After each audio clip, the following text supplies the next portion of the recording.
Well, a couple weeks ago, my wife and I were able to get away for a night, and we did a little staycation. We got a hotel in St. Paul, and it was a little bit of a fancier hotel than like what we had would normally do. And so when we got out there, we pulled up, and the first thing we noticed that they don't really have a parking lot; they have just valet parking. Which is already way fancier than like what I'm used to. Okay, I've done valet parking maybe 2 times in my life, maybe 3. And so we pull up, and I'm like, well, do we get out of the car? Do you get out? Do we go find them? Do they find, like, what do we do here? It felt really out of place. So she kind of gets out of the car, and she starts kind of walking into the building to look for, I don't know, valet, whatever that means. And I look around, and I quickly realize, like, this place is a little bit fancier than even what I had anticipated. We pull up in our Hyundai Elantra, this little putt-putt kind of car, and I look around, and there's like a BMW parked behind us and a Tesla parked in front of us. It's like, okay, there's different people here. Okay. And I look at, the guy that gets out of the Tesla is, probably a businessman wearing like a suit, and he gets out on his phone and walks out, like looks really dressed to the nines, like, okay. The couple behind us is probably like a retired couple. They too come out, she's wearing a full dress, and he's looking nice, really sharp. I'm like, oh boy, and I remember my wife comes out, and I look at myself, and we're like in sweatpants. I was like, okay, all right, okay, so we're off to a good start at this fancy place. And so my wife comes out, and the valet comes out, and, I step out, and he goes, hi, Mr. Montague, welcome, we're so glad, can I park your car for you? I was like, well, great, yeah, that's wonderful. Like, well, that's no problem, you can just go right inside the door here, and just super gracious, this is just young valet.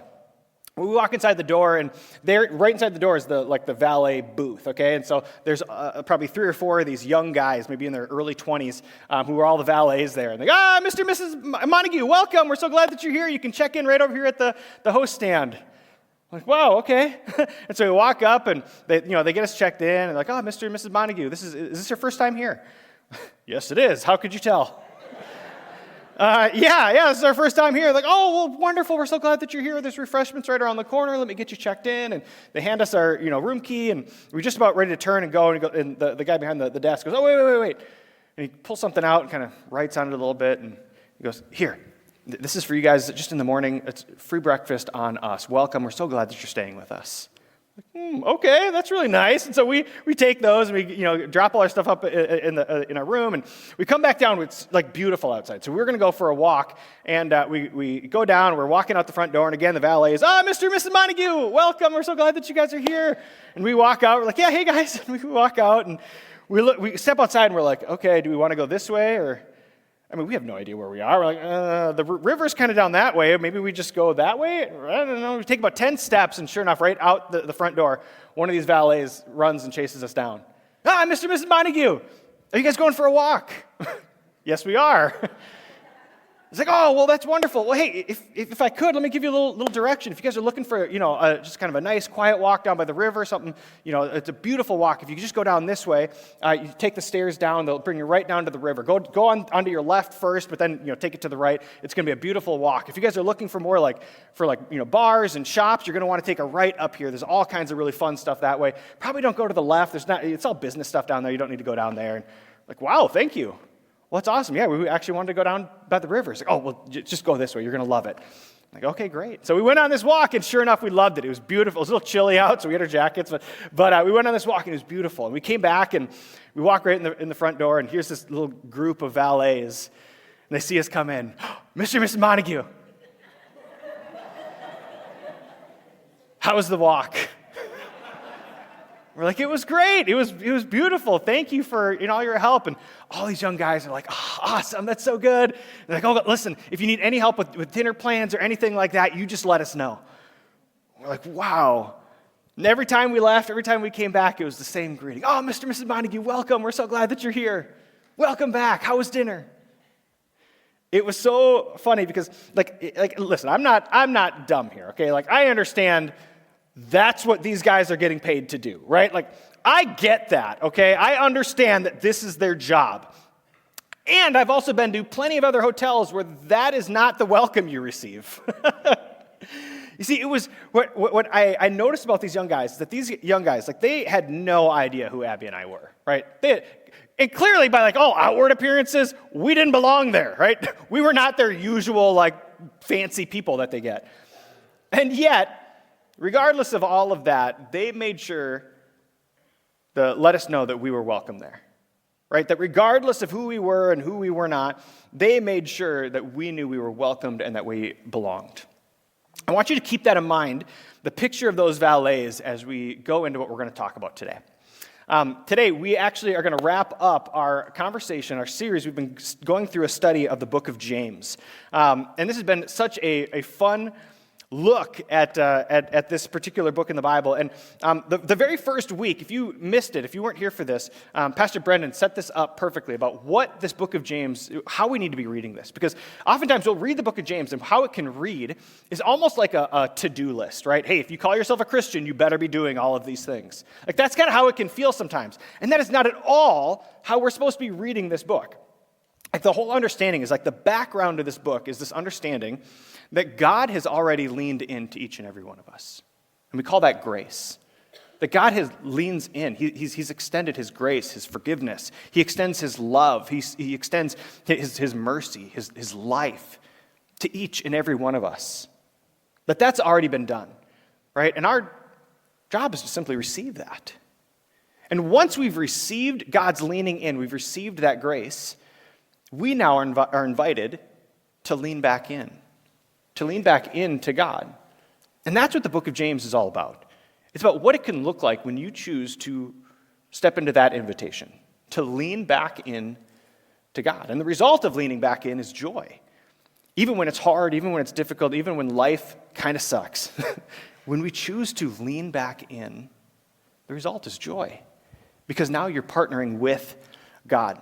So if you are new to this conversation, if you've missed the last number of weeks, I want to invite you, go back, watch a couple of these messages. It really was a fun dive into this book of James. And today, we are going to wrap up the final 2 verses in this book. And I want you to keep that picture of the valleys in your mind as we go through this together, okay?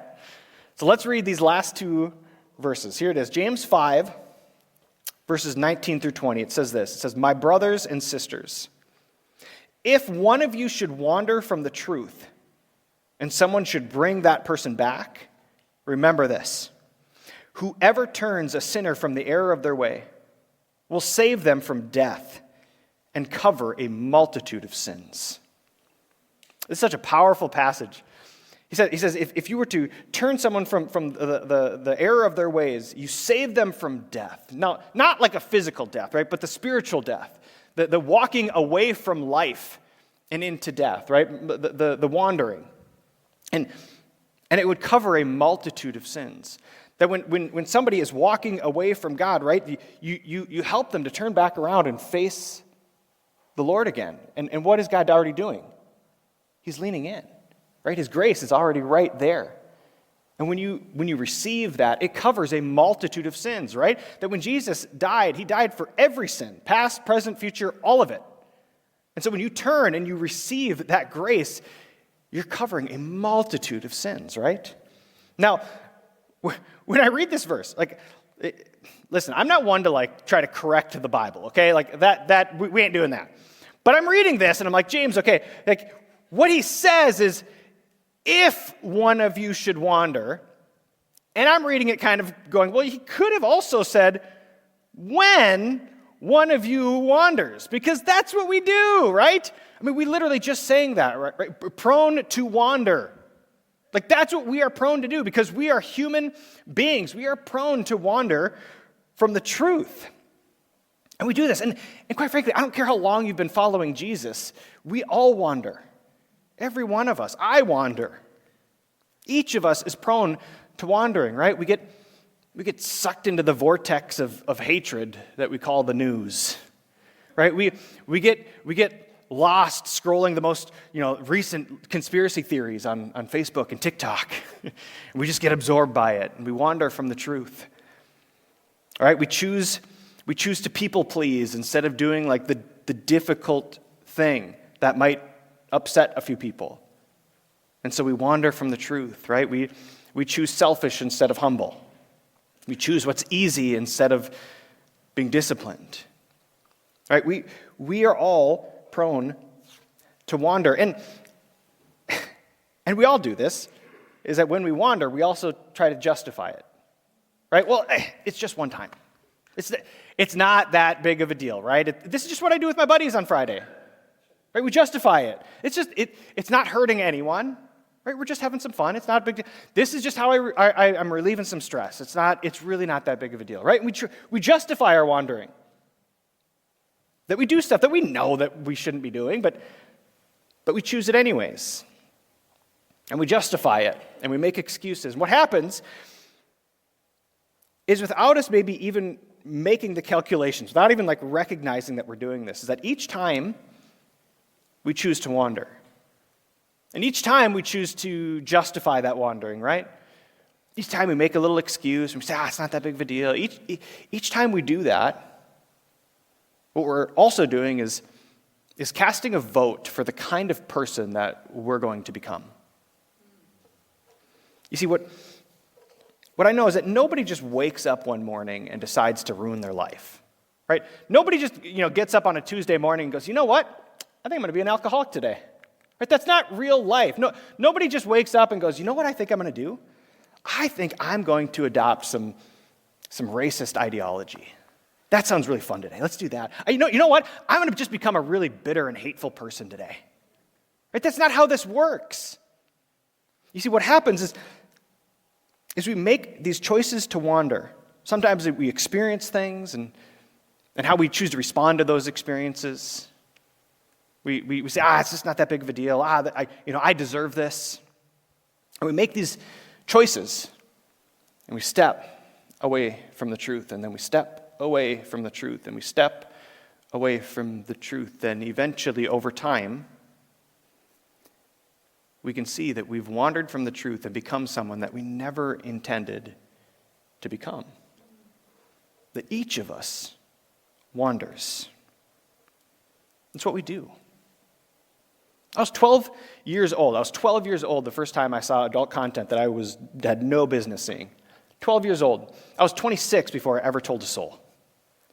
14 years of choosing, of excusing, of wandering from the truth.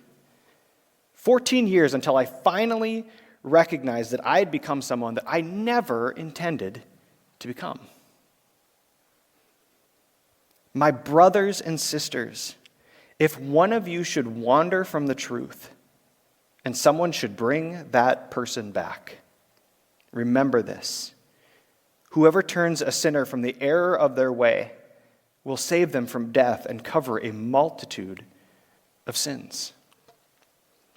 At 26 years old, I was finally sitting with a group of guys that I had been doing life with, right? I've been sharing life with them. These were my people. This was my small group of people. We studied the Bible together. We prayed for each other. We encouraged each other. We went to Twins games together. This was my gang. These were my people. And it wasn't until I was 26 years old until I finally felt the nudge of going, Brian, you're not the person you've wanted to become. You gotta share this. And so I shared with them. I shared my heart, and it was hard and embarrassing.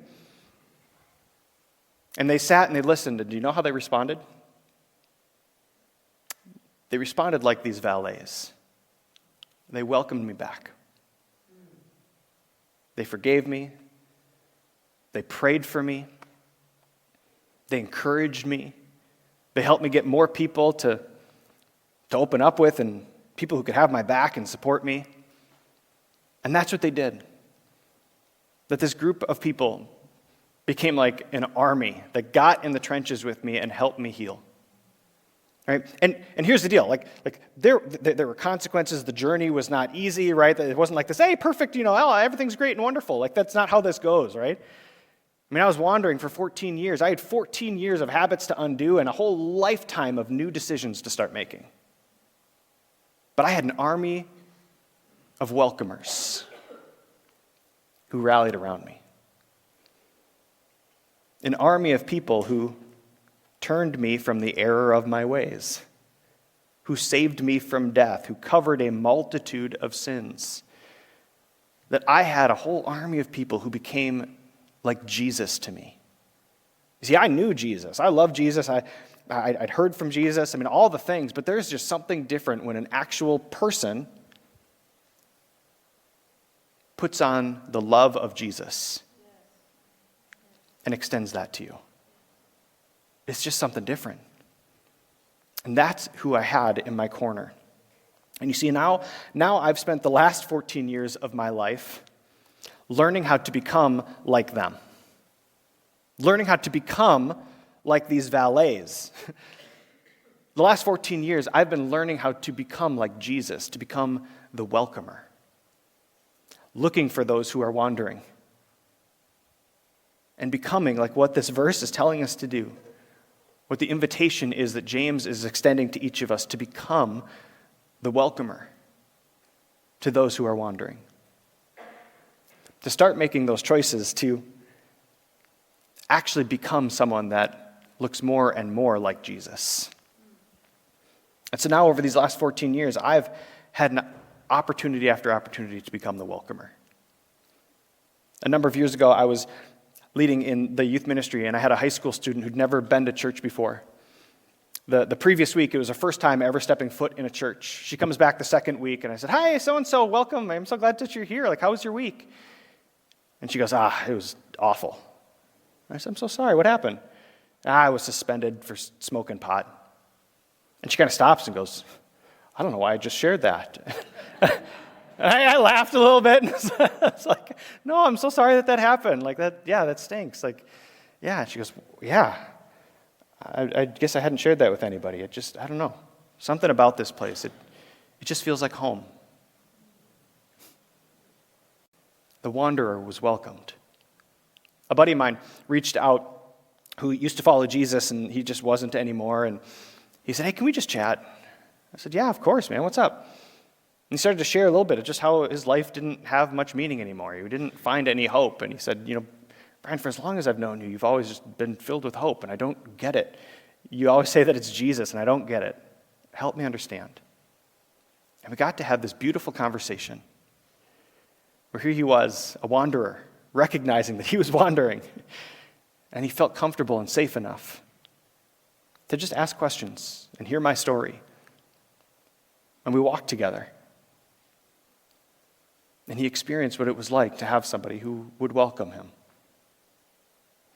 Another buddy of mine made some choices that he walked away from his family and from his kids and walked away from Jesus. And so I reached out to him. I said, "Hey, can we grab dinner, man? I just want to check in with you. It seems like you got a lot going on." And he agreed and said, "Great, okay, yeah, let's get together." And so the morning before I'm going to go have dinner with him, I get all these texts from a bunch of other people, and they're like, he said, "Yes?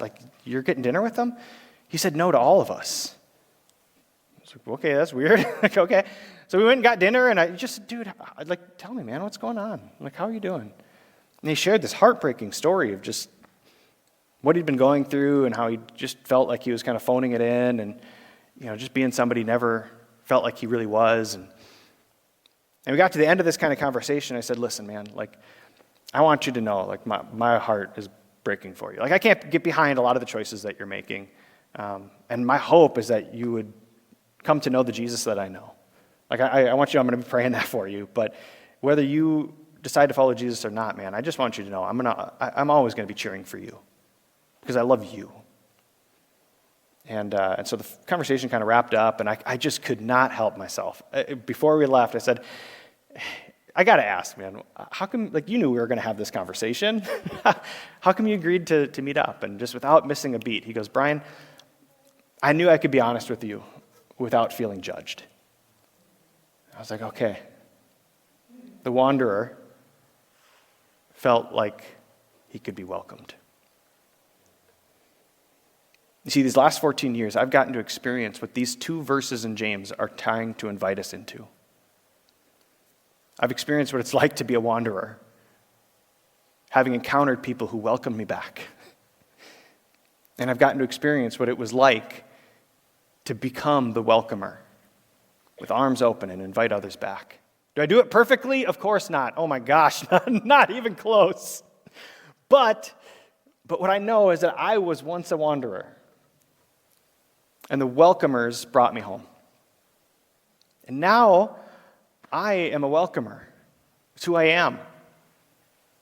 And I get to welcome wanderers home. That's what I get to do. See, the Bible makes it clear that like the way of Jesus is narrow, right?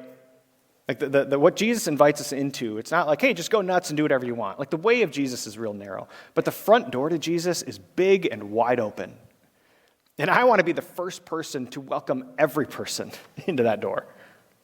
I want to be the first person to meet every single person and say, listen, like with me, like and my people, with my tribe, like you'll never have to believe to belong with me. And you certainly will never have to try to behave before you start believing. Like, listen, you bring all of who you are just as you are. You're welcome here. That's who I want to be. And that's who I'm becoming. Right? I'm just going to do my best to love you regardless of where you stand. I'm not going to try to pick and choose who I should or shouldn't welcome. I'm going to just try to welcome you the way Jesus welcomed me. Because that is how he welcomes you. I am the welcomer now. It's who I am. And it's who I'm continuing to become. How about you? My brothers and sisters, if one of you should wander from the truth and someone should bring that person back, remember this. Whoever turns a sinner from the error of their way will save them from death and cover a multitude of sins. It's kind of this like oddly abrupt ending to the book of James, right? There's no like, hey, and say hi to so-and-so. Make sure you let people know like we greet them. Hey, love and peace, goodbye. Like there's none of that. But I think what James is doing is he's trying to make this clear landing point of saying, hey, everything that we've talked about, all of this instruction of leaning back into God, all of this, it all comes back to an absolute singular invitation for each and every person who chooses to follow Jesus. That if you choose to follow him and you're ready to lean back, the invitation is that you and I would care for and we would see and we'd step in with anyone and everyone who has wandered. With anyone, that we would have a heart for people who don't yet know Jesus or aren't following Jesus. And that you and I would become like Jesus, the welcomer to each and every person. That's the invitation of James. And so as we close today, as we close the book of James together for at least this season, I want to extend two simple invitations to each and every one of you. The first is to become the welcomer. Become the welcomer. That if you are here and you have followed Jesus, I want to invite you to become like him and become the welcomer. At Bridgewood, our mission is to build a safe place to be with and become like Jesus. And that building a safe place is not about like, ooh, we're building a building that is really safe for people. Like, that's not what we're talking about. We're talking about being safe people.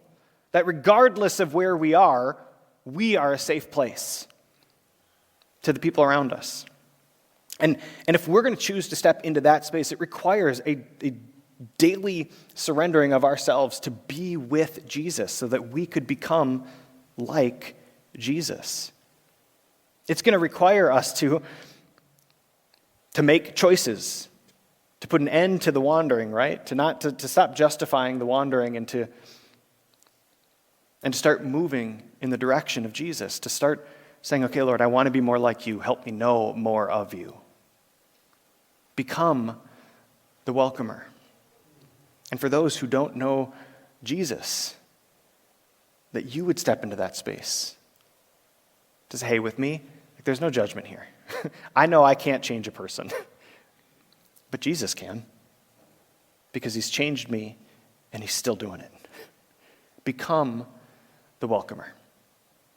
My second invitation is for those of us who would say, yeah, we're the wanderer. If that's you, My invitation is simply to come back home. Come home. That maybe once upon a time you said yes to following Jesus, but if you're honest, you've wandered. That's just where you've been. Hey, listen, I do it too. I've been there. And if that's you this morning, I want to say, come back home. And Jesus is ready for you. He's waiting for you with arms wide open. He has leaned in. He says, my grace, my forgiveness, my life, my love, it's yours. You just got to receive it. And if you've never followed Jesus before, then I want to invite you to say, hey, come home. You are welcome here just as you are. You don't got to get it all figured out before you step into a space with Jesus. He loves you right where you're at, just like you're at. And he wants to help walk with you into that space of healing. And maybe you're here and you've started following Jesus, but maybe you've never been baptized. And maybe for you, that's the next step that you need to take. And regardless of where you're at, if you are here and you're going, yeah, if I can just be really honest, I'm the wanderer, then this morning I want to say, come home. As we close, I want to lead us in this very simple prayer. A prayer for those of us who would say, yeah, we're the wanderers. And the prayer is simply, Jesus, I give you my life.